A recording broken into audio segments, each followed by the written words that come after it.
Oh man, Another movie what that a movie. that is probably aged better than Star Wars Episode 1 has. This is a movie that was very divisive at the time with critics and really didn't do that great, but I remember very much loving it at the time, and I have the DVD from when the DVD first came out.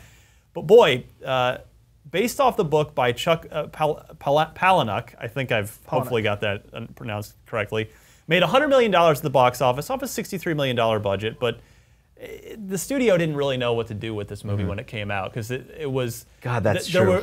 Well, think about that movie, right? Notoriously difficult to market. Fincher notoriously clashed with the studio on that movie, too, because they did not see eye to eye on it. But I am Jack's pleasant surprise. Yeah. This was a film that had quite a twist to it that I didn't see coming.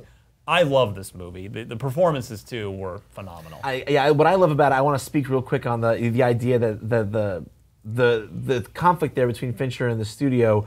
You can see that in the marketing. Like so my whole story, the whole thing. What I'll always remember about Fight Club, for me, is that I saw maybe a year before the movie came out. I was in the theaters watching some movie, and but the trailer, there was a teaser for Fight Club, and it seemed dark and thoughtful, and I was like, wow, I need to see this movie. I was really super interested in it.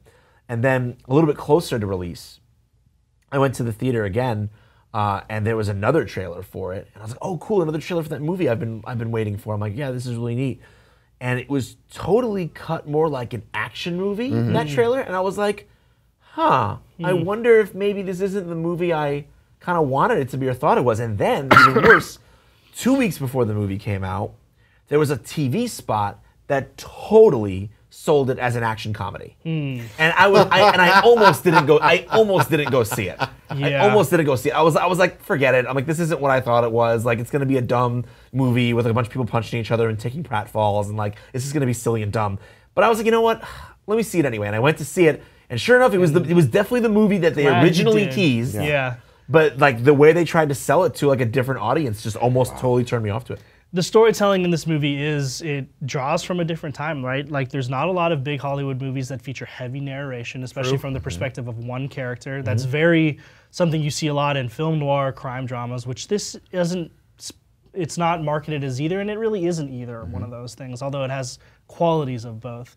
I would say Edward Norton and Brad Pitt probably at their finest. Yes. Like, there's...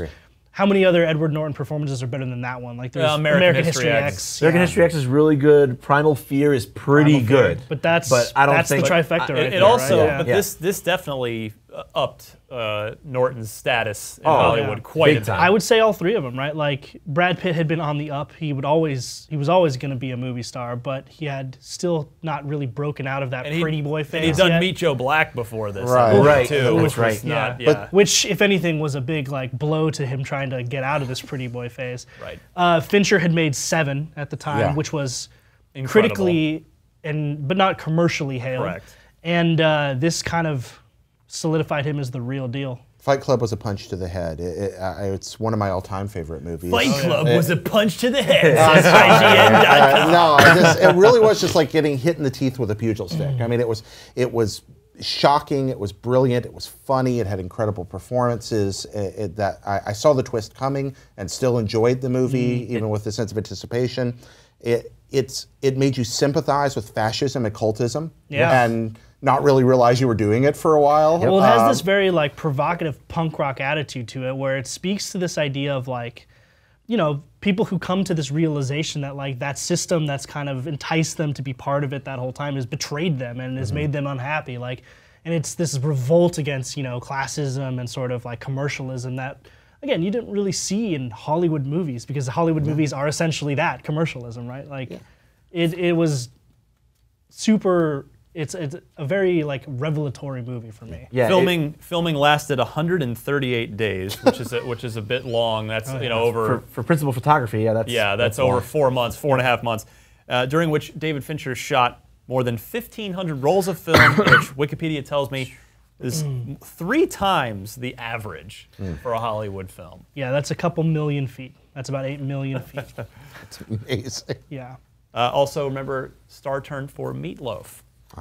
I am Robert Paulson. That's right. His name is Robert Paulson. Was Robert Paulson. There was a lot of people repeating things like that after that movie too, right? Well, there's so many good one-liners in it. So Rule many number good. one, Fight Club. Yeah. Some of the things that come out of Helena Bonham Carter's mouth in that movie are among the funniest things I've things ever I heard on cannot say. film. Things I cannot say. How can we not even mention that? She's phenomenal in that movie. She's great. I mean, we've kind of come to understand her as an actress who's always phenomenal in these very small roles or with very little screen time.